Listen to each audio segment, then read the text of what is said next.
आप थक गए होंगे, बहुत समय से यहाँ इंतजार कर रहे हैं, बारिश भी आ रही है।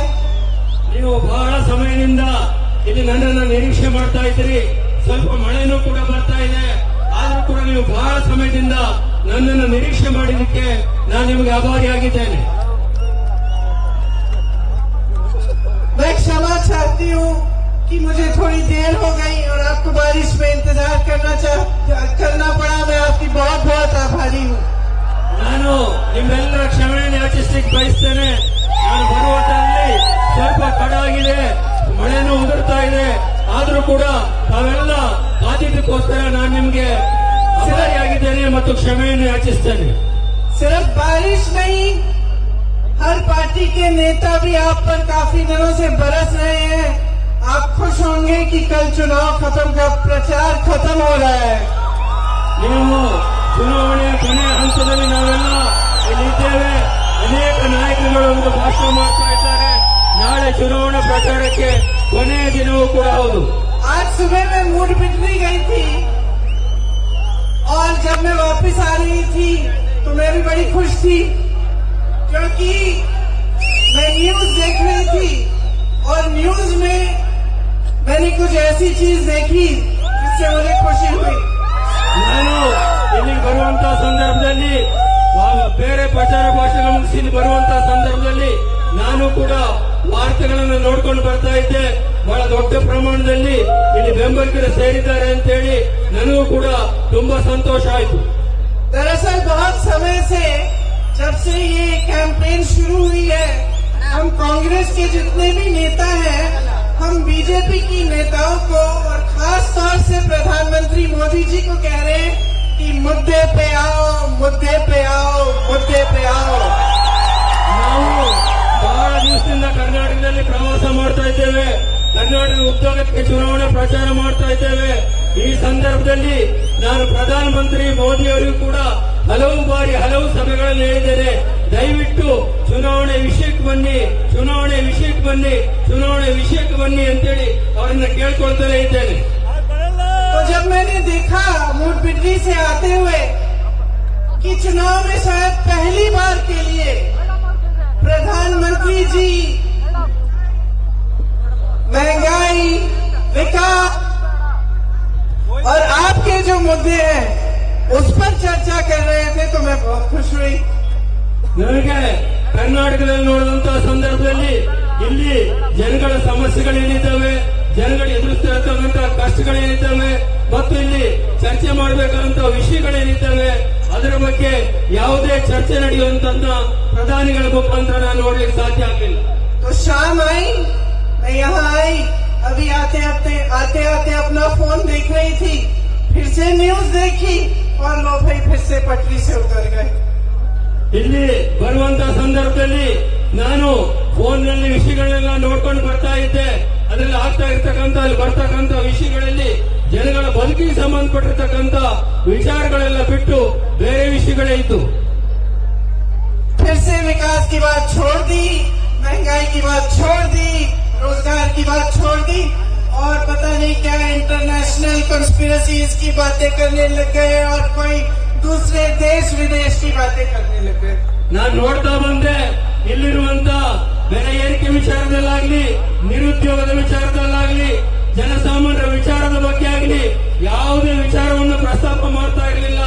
ದೇಶಗಳ ಬಗ್ಗೆ, ವಿದೇಶಗಳ ಬಗ್ಗೆ, ಸಂಬಂಧಪಡದ ವಿಷಯಗಳ ಬಗ್ಗೆನೇ ಅವರು ಮಾತಾಡ್ತಾ ಇರುವಂತದ್ದ ನಾನು ಗಮನಿಸಿದೆ.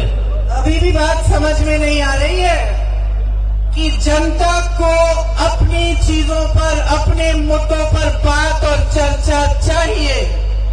ಈಗ ತೀರ್ಮಾನ ಆಗಬೇಕಾಗಿರ್ತಕ್ಕಂಥ ವಿಚಾರ ಅಂತ ಹೇಳಿದ್ರೆ ಜನಗಳಿಗೆ ಅವರ ಜೀವನದ ಬಗ್ಗೆ, ಅವರ ಕಷ್ಟಗಳ ಬಗ್ಗೆ, ಅವರ ಸಮಸ್ಯೆಗಳ ಬಗ್ಗೆ ಚರ್ಚೆ ಆಗಬೇಕಾಗಿರ್ತಕ್ಕಂಥದ್ದು ಇಂದಿನ ಅವಶ್ಯಕತೆ. वो एक कविता का अंश था ना, तू इधर उधर की बात न कर, ये बता कि काफिला क्यों लुटा। मुझे रहजलों से गिला नहीं, तेरी रहबरी का सवाल है। मैं समझाती हूँ इसमें कवि क्या कह रहा है। कह रहा है कि तू इधर उधर की बातें बंद कर, ये बताओ कि ये लूट क्यों हुई। जो लूट कोई शिकायत नहीं है, लेकिन तुम्हारे नेतृत्व से शिकायत है। ಇಲ್ಲಿ ಕರ್ನಾಟಕದಲ್ಲಿ ನಡೀತಾ ಇರುವಂತ ಭ್ರಷ್ಟಾಚಾರದ ವಿಚಾರದಲ್ಲಾಗ್ಲಿ, ಲೂಟಿಯ ವಿಚಾರದಲ್ಲಾಗ್ಲಿ ಯಾವುದೇ ವಿಷಯವನ್ನ ಪ್ರಸ್ತಾಪ ಮಾಡದೆ ಬರೇ ಬೇರೆ ವಿಷಯಗಳನ್ನ ಪ್ರಸ್ತಾಪ ಮಾಡ್ತಾ ಇರುವಂತಹ ಸಂದರ್ಭದಲ್ಲಿ ಈ ವಿಷಯ ಪ್ರಧಾನಮಂತ್ರಿಗಳ ಗಮನಕ್ಕೂ ಬಂದಿದ್ರು ಕೂಡ ಈ ವಿಷಯದಲ್ಲಿ ಯಾವುದೇ ಪ್ರಸ್ತಾಪ ಕೂಡ ಆಗಿರುವಂತದನ್ನ ಇದುವರೆಗೆ ನಾವು ಗಮನಿಸಿಲ್ಲ। कर्नाटका के लोग शिक्षित, काबिल, अपने प्रदेश को खुद अपनी महती, जिसकी सभ्यता पूरी दुनिया में जानी जाती है। ಕರ್ನಾಟಕದ ಜನ ಸುಸಂಸ್ಕೃತರಿದ್ದಾರೆ, ಒಳ್ಳೆಯವರಿದ್ದಾರೆ। ಅವರು ಈ ದೇಶದಲ್ಲಿ ಬಹಳ ಕಷ್ಟಪಟ್ಟು ಕರ್ನಾಟಕದಲ್ಲಿ ದುಡಿಯುವಂತ ಕಾರಣಕ್ಕೋಸ್ಕರ ಕರ್ನಾಟಕದ ಹೆಸರನ್ನ ಬರೀ ದೇಶದಲ್ಲಿ ಅಷ್ಟೇ ಅಲ್ಲ ವಿದೇಶದ ಮಟ್ಟದಲ್ಲೂ ಕೂಡ ಪ್ರಸಿದ್ಧಿಯಾಗುವಂತಹ ರೀತಿಯಲ್ಲಿ ಮಾಡಿದ್ದಾರೆ। ಕರ್ನಾಟಕ ಅಂದ್ರೆ ಇಲ್ಲಿ ಬಸವಣ್ಣವರ, ನಾರಾಯಣ ಗುರುಗಳ ತತ್ವ ಸಿದ್ಧಾಂತಗಳ ಕಾರಣದಿಂದಾಗಿ ಒಳ್ಳೆಯ ಒಂದು ಸುಸಂಸ್ಕೃತ ಜನರಿರುವಂತ ರಾಜ್ಯ ಅಂತಕ್ಕಂಥದ್ದನ್ನ ಇಡೀ ಪ್ರಪಂಚದಲ್ಲಿ ಹೆಸರು ಮಾಡಿರುವಂತಹ ರಾಜ್ಯ ಕರ್ನಾಟಕ। बहनों और भाइयों, क्या आपका हक नहीं है, क्या आपका अधिकार नहीं है कि चुनाव के समय जबकि हर नेता को आपको जवाब देना चाहिए कि आपके लिए इन्होंने किया क्या है, और आपको ये बताना चाहिए कि आपके भविष्य के लिए, आपके रोजगार के लिए, आपकी समस्याओं को सुलझाने के लिए वो क्या करने जा रहे हैं। क्या ये आपका अधिकार नहीं है? ನಾನು ಕರ್ನಾಟಕದ ಜನರಲ್ಲಿ ಕೇಳಲಿಕ್ಕೆ ಬಯಸ್ತೇನೆ, ಇದೇ ನಿಮ್ಮ ಹಕ್ಕಲ್ವೇ, ನಿಮ್ಮ ಜವಾಬ್ದಾರಿ ಅಲ್ವೇ? ಕರ್ನಾಟಕದಲ್ಲಿ ನಮಗಾಗಿ ಇರುವಂತಹ ಸರ್ಕಾರ ಏನ್ ಮಾಡಿದೆ, ಯಾವ ಕೆಲಸಗಳನ್ನು ಮಾಡಿದೆ, ಯಾವ ನಮ್ಮ ತೊಂದರೆಗಳನ್ನ ನಿವಾರಣೆ ಮಾಡಿದೆ, ಯಾವ ನಮ್ಮ ಸಮಸ್ಯೆಗಳನ್ನ ಬಗೆಹರಿಸಿದೆ ಅಂತ ಕೇಳುವಂತ ಹಕ್ಕು ಮತ್ತು ಜವಾಬ್ದಾರಿ ನಮಗಿಲ್ವೇ? ಅದನ್ನ ಕೇಳತಕ್ಕಂಥದ್ದು ನಮ್ಮ ಹಕ್ಕು ಮತ್ತು ಜವಾಬ್ದಾರಿ। ಈ ಪ್ರಶ್ನೆಯನ್ನ ನಾನು ನಿಮ್ಮ ಮುಂದೆ ಇಡ್ಲಿಕ್ಕೆ ಬಯಸ್ತೇನೆ। ये चुनाव है, इसमें आप अगले 5 सालों के लिए अपने भविष्य को तय करने जा रहे हैं। ಈಗ ನಡೀತುವಂತಹ ಚುನಾವಣೆಯಲ್ಲಿ ನಮ್ಮ ಮುಂದಿನ ಭವಿಷ್ಯದ ಬಗ್ಗೆ, ಈ ರಾಜ್ಯದ ಭವಿಷ್ಯದ ಬಗ್ಗೆ ನಾವು ವಿಚಾರ ಮಾಡಬೇಕಂತ ಸಂದರ್ಭದಲ್ಲಿ ಇದ್ದೇವೆ।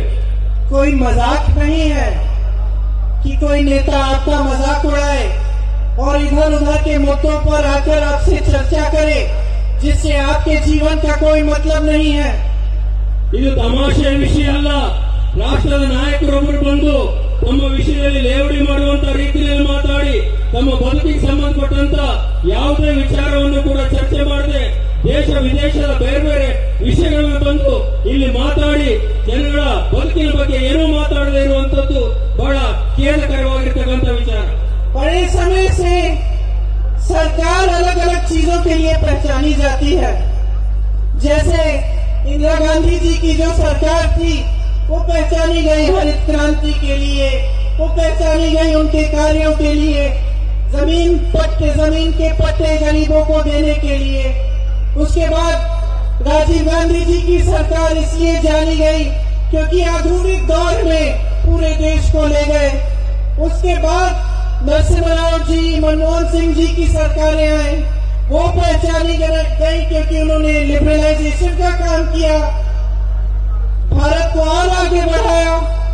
और जो अलग अलग सरकारें, अलग अलग पार्टियां की आई, वो भी अपनी तरह से जो काम उन्होंने किया उसके लिए पहचानी गई।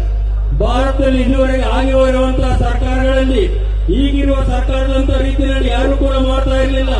ಇಂದಿರಾಜಿಯವರ ಸರ್ಕಾರ ಇತ್ತು, ಇಂದಿರಾಜಿಯವರ ಸರ್ಕಾರದಲ್ಲಿ ಹಸಿರು ಕ್ರಾಂತಿಯನ್ನ ಮಾಡತಕ್ಕಂತಹ ಕೆಲಸವನ್ನು ಮಾಡಿದ್ರು, ಈ ದೇಶದಲ್ಲಿ ಭೂ ಸುಧಾರಣೆ ತರುವಂತಹ ಕೆಲಸವನ್ನು ಮಾಡಿದ್ರು, ಜನಸಾಮಾನ್ಯರಿಗೆ ಅವರ ಹಕ್ಕನ್ನು ಕೊಡುವಂತಹ ಕೆಲಸವನ್ನು ಮಾಡಿದ್ರು।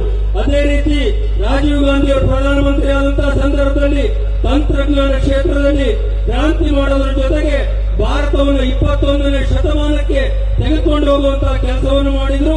ಅದೇ ರೀತಿ PV ನರಸಿಂಹರಾಯರು, ಡಾಕ್ಟರ್ ಮನಮೋಹನ್ ಸಿಂಗ್ ಅವರು ಕೂಡ ಅವರ ಸರ್ಕಾರದ ಅವಧಿಯಲ್ಲಿ ಅನೇಕ ಜನಪರವಾದಂತಹ ಕಾರ್ಯಕ್ರಮಗಳನ್ನು ಮಾಡಿ ಭಾರತ ಇವತ್ತೊಂದು ದೊಡ್ಡ ಆರ್ಥಿಕ ಶಕ್ತಿಯಾಗಿ ರೂಪುಗೊಳ್ಳುವಂತಹ ರೀತಿಯಲ್ಲಿ ಮಾಡುವಂತದ್ರಲ್ಲಿ ಇವರೆಲ್ಲರ ಯೋಗದಾನ ಇರ್ತಕ್ಕಂಥದ್ದನ್ನ ನಾ ಸಂದರ್ಭದಲ್ಲಿ ಸ್ಮರಿಸಲಿಕ್ಕೆ ನೆನೆಸಲಿಕ್ಕೆ ಬಯಸ್ತೇನೆ। लेकिन जो 3.5 सालों से यहाँ कर्नाटका में बीजेपी की सरकार है, शर्म की बात है, कुछ की एक ही पहचान है, 40% सरकार। ಆದರೆ ದುರಾದೃಷ್ಟ ಅಂದ್ರೆ ಕಳೆದ 3 ವರ್ಷದಿಂದ ಕರ್ನಾಟಕದಲ್ಲಿ ಒಂದು ಬಿಜೆಪಿ ಸರ್ಕಾರ ಇದೆ. ಇದು ಯಾವ ಕಾರಣಕ್ಕೋಸ್ಕರ ಗುರುತಿಸಲ್ಪಟ್ಟಿದೆ ಅಂದ್ರೆ 40% ಭ್ರಷ್ಟಾಚಾರಕ್ಕೋಸ್ಕರ ಗುರುತಿಸಲ್ಪಟ್ಟಿದೆ ಹೊರತಾಗಿ ಬೇರೆ ಯಾವುದೇ ಸಾಧನೆಗೋಸ್ಕರ ಗುರುತಿಸಲ್ಪಟ್ಟಿಲ್ಲ. और इस 40% सरकार ने कर्नाटका से 1.5 लाख करोड़ रुपए चोरी किए हैं। ಕರ್ನಾಟಕದಲ್ಲಿರುವಂತಹ ಈ ಬಿಜೆಪಿ ಸರ್ಕಾರ 40% ಭ್ರಷ್ಟಾಚಾರದ ಕಾರಣದಿಂದಾಗಿ ಜನಸಾಮಾನ್ಯರಿಗೆ ಸೇರಿದ 1,50,000 ಕೋಟಿ ರೂಪಾಯಿಗಳನ್ನ ನಿಮ್ಮ ಹಣವನ್ನು ಲೂಟಿ ಮಾಡಿದ್ದಾರೆ. बेंगलुरु जैसा शहर देखिए, यहाँ का इंफ्रास्ट्रक्चर किस हालत में है। ಬೆಂಗಳೂರಿನಂತಹ ಮಹಾನಗರವನ್ನು ನೋಡಿ, ಇಲ್ಲಿರುವಂತಹ ಮೂಲಭೂತ ಸೌಕರ್ಯಗಳು ಯಾವ ಸ್ಥಿತಿಯಲ್ಲಿದ್ದಾವೆ ಅನ್ನೋದನ್ನ ನಿಮ್ಮ ಅನುಭವಕ್ಕೆ ಬಂದಿರ್ತದೆ. सड़कों में जो गड्ढे हैं उनमें गिरकर 30 से अधिक लोग मर गए। ರಾಜ್ಯದಲ್ಲಿರುವಂತಹ ಫುಟ್ಪಾತ್ಗಳೇನಿದ್ದಾವೆ, ಜನ ಹೋಗ್ತಕ್ಕಂಥ ರಸ್ತೆಗಳೇನಿದ್ದಾವೆ, ಅಲ್ಲಿ ನಡೆದಂತ ಅಪಘಾತದಲ್ಲಿ, ದುರಂತದಲ್ಲಿ ಬಹಳಾರು ಜನ ಸಾಯುವಂತಹ ಸ್ಥಿತಿಯಲ್ಲಿ ನಿರ್ಮಾಣ ಆಗಿತ್ತು. आईटी सेक्टर को 225 करोड़ रुपए का घाटा हुआ है इस समय में। ಇಲ್ಲಿ ಇರುವಂತಹ ಐಟಿ ಸೆಕ್ಟರ್ಗಳೇನಿದೆ, ಇದಕ್ಕೆ 2,500 ಕೋಟಿ ರೂಪಾಯಿಯಷ್ಟು ನಷ್ಟ ಆಗುವಂತಹ ಒಂದು ಸ್ಥಿತಿ ಬೆಂಗಳೂರಿನಲ್ಲಿ ನಿರ್ಮಾಣ ಆಗಿದೆ. कांग्रेस के शासनकाल में बेंगलुरु इंडोनेशिया में नंबर 1 होता था। ಕಾಂಗ್ರೆಸ್ನ ಸರ್ಕಾರ ಕರ್ನಾಟಕದಲ್ಲಿದ್ದಂತಹ ಸಂದರ್ಭದಲ್ಲಿ ಈ ಐಟಿ ಕಾರಣಕ್ಕೋಸ್ಕರ ವಿಶ್ವದಲ್ಲೇ ಮಾನ್ಯತೆಯನ್ನು ಪಡೆದಂತಹ ನಗರವಾಗಿ ಬೆಂಗಳೂರು ಪ್ರಸಿದ್ಧಿಯನ್ನು ಪಡೆದಿತ್ತು. आईटी एक्सपोर्ट्स में नंबर 1। ಐಟಿ ಎಕ್ಸ್ಪೋರ್ಟ್ ನಲ್ಲಿ ಅದನ್ನ ರಫ್ತು ಮಾಡತಕ್ಕಂಥದ್ದಲ್ಲಿ ಭಾರತದಲ್ಲಿ ನಂಬರ್ 1 ರಾಜ್ಯ ಆಗಿತ್ತು ಕರ್ನಾಟಕ. स्टार्टअप कैपिटल के नाम से जाना जाता था। ಇಲ್ಲಿ ಬಹಳ ಉದಯೋನ್ಮುಖ ಕೈಗಾರಿಕೆಗಳು, ಸ್ಟಾರ್ಟ್ಅಪ್ ಕೈಗಾರಿಕೆಗಳಿಗೋಸ್ಕರ ಕರ್ನಾಟಕ ಮತ್ತು ಬೆಂಗಳೂರು ಇತ್ತು. आपकी इंफ्रास्ट्रक्चर के लिए 10,000 करोड़ रुपए का खर्चा कांग्रेस की सरकार ने किया। ಕಾಂಗ್ರೆಸ್ ಸರ್ಕಾರ ಇದ್ದಂತಹ ಸಂದರ್ಭದಲ್ಲಿ ಇಲ್ಲಿರುವಂತಹ ಮೂಲಭೂತ ಸೌಕರ್ಯಗಳನ್ನು ಅಭಿವೃದ್ಧಿ ಮಾಡಲಿಕ್ಕೆ 10,000 ಕೋಟಿ ರೂಪಾಯಿಗಳನ್ನ ವೆಚ್ಚ ಮಾಡಿತ್ತು. कर्नाटका बीटी एक्सपोर्ट में सर्वप्रथम था, इन्वेस्टमेंट के इंटेंशंस में सर्वप्रथम था। ಕರ್ನಾಟಕ ಬಯೋಟೆಕ್ನಾಲಜಿನಲ್ಲಿ ರಾಜ್ಯ ದೇಶದಲ್ಲೇ 1ನೇ ಸ್ಥಾನದಲ್ಲಿತ್ತು. ಇದರಲ್ಲಿ ಐಟಿನಲ್ಲೂ ಕೂಡ ನಂಬರ್ 1 ಸ್ಥಾನದಲ್ಲಿತ್ತು. ತಂತ್ರಜ್ಞಾನದಲ್ಲೂ ಕೂಡ ಭಾರತದಲ್ಲಿ 1ನೇ ಸ್ಥಾನದಲ್ಲಿ ಕರ್ನಾಟಕ, ಬೆಂಗಳೂರು ಇತ್ತು. आज स्टार्टअप कैपिटल का भी दर्जा छिन गया, निवेश खोया बेंगलुरु ने, कर्नाटका ने। ಕರ್ನಾಟಕದಲ್ಲಿ ಈಗ ಉದಯೋನ್ಮುಖ ಕೈಗಾರಿಕೆಗಳು, ಸ್ಟಾರ್ಟ್ಅಪ್ ಕೈಗಾರಿಕೆಗಳಿದ್ದವು, ಅವು ಕೂಡ ತೊಂದರೆಯನ್ನು ಅನುಭವಿಸ್ತಾ ಇದ್ದೇವೆ. ಮತ್ತು ಇಲ್ಲಿ ಏನು ತಂತ್ರಜ್ಞಾನದ ಒಂದು ದೊಡ್ಡ ಬೆಳವಣಿಗೆ ಆಗಿತ್ತು, ಅದು ಕೂಡ ದೊಡ್ಡದಾಗಿರ್ತಕ್ಕಂಥ ಒಂದು ಹೊಡೆತವನ್ನು ತಿಂದಿದೆ. बड़ी बड़ी कंपनियां छोड़ के चली गई। Ola electric, Apple, Motorola, Nokia, Samsung, Foxconn, Pegatron सब यहाँ से चली गई। ಕರ್ನಾಟಕದ ಬೆಂಗಳೂರಿನಲ್ಲಿದ್ದಂತ ಬಹಳ ದೊಡ್ಡ ದೊಡ್ಡ ಕಂಪನಿಗಳು, ಅಲ್ಲಿದ್ದಂತ ಕಂಪನಿಗಳು ಇರ್ತಕ್ಕಂಥ ಅನೇಕ ಕಂಪನಿಗಳು ಬೆಂಗಳೂರನ್ನು ಬಿಟ್ಟು ರಾಷ್ಟ್ರದ ಬೇರೆ ರಾಜ್ಯಗಳಿಗೆ ಹೋಗ್ತಕ್ಕಂಥ, ಬೇರೆ ಕಡೆಗೆ ಹೋಗ್ತಕ್ಕಂಥ ಕೆಲಸವನ್ನು ಮಾಡಿದ್ದು. ಅದು ಇಡೀ ಅಂತಾರಾಷ್ಟ್ರೀಯ ಮಟ್ಟದಲ್ಲಿ ದೊಡ್ಡ ಹೆಸರನ್ನು ಮಾಡಿರ್ತಕ್ಕಂಥ ಅನೇಕ ಕಂಪನಿಗಳು ಕೂಡ ಇದರಲ್ಲಿ ಸೇರಿದ್ದು. उनको काम करने में मुश्किल हो रही थी, काम करने में असुविधा हो रही ಒಂದು थी। ಕೆಲಸ ಮಾಡುವಂತ ಒಂದು ವಾತಾವರಣ ಬೆಂಗಳೂರಿನಲ್ಲಿ ಇಲ್ಲ ಅನ್ನೋ ಕಾರಣಕ್ಕೋಸ್ಕರ ಅವರು ಬೆಂಗಳೂರನ್ನು ಬಿಟ್ಟು ಹೋಗ್ತಾ ಇದ್ರು. और इसके साथ साथ जो रोजगार वो दिलवाती थी वो भी चले गए, खो ಈ गए। ಕಾರಣದಿಂದಾಗಿ ಬೆಂಗಳೂರಿನಲ್ಲಿ ಇಷ್ಟೊಂದು ಜನಕ್ಕೆ ಉದ್ಯೋಗ ಸಿಗ್ತಾ ಇತ್ತು, ಆ ಉದ್ಯೋಗವನ್ನು ಕೂಡ ಕಳೆದುಕೊಳ್ಬೇಕಂತ ಸಂದರ್ಭ ನಿರ್ಮಾಣ ಆಯಿತು. भ्रष्टाचार का जो नतीजा होता है वो डायरेक्ट पब्लिक का नुकसान होता है। ಭ್ರಷ್ಟಾಚಾರ ಅಂತೇಳಂದ್ರೆ ಒಬ್ಬ ವ್ಯಕ್ತಿ ಮಾಡ್ತಕ್ಕಂಥದ್ದಲ್ಲ, ಯಾರು ಭ್ರಷ್ಟಾಚಾರದಲ್ಲಿ ತೊಡಗ್ತಾರೋ ಅದರ ಕಾರಣದಿಂದಾಗಿ ಪ್ರತಿಯೊಬ್ಬ ಸಾಮಾನ್ಯ ನಾಗರಿಕನಿಗೂ ಕೂಡ ನಷ್ಟ ಉಂಟಾಗ್ತದೆ. जब सरकार लूट और लालच में व्यस्त रहती है तो काम कम होता है, काम पे ध्यान कम होता है। Welcome to K Mall, a premium project by Kaleen Group. K-Mall is in the heart of Kolkata's electronic, garment and lifestyle hub, Khidirpur. K-Mall, which is designed as a world-class mall, is the outcome of endless effort of our experts, combined with modern superb techniques and new age design. Book now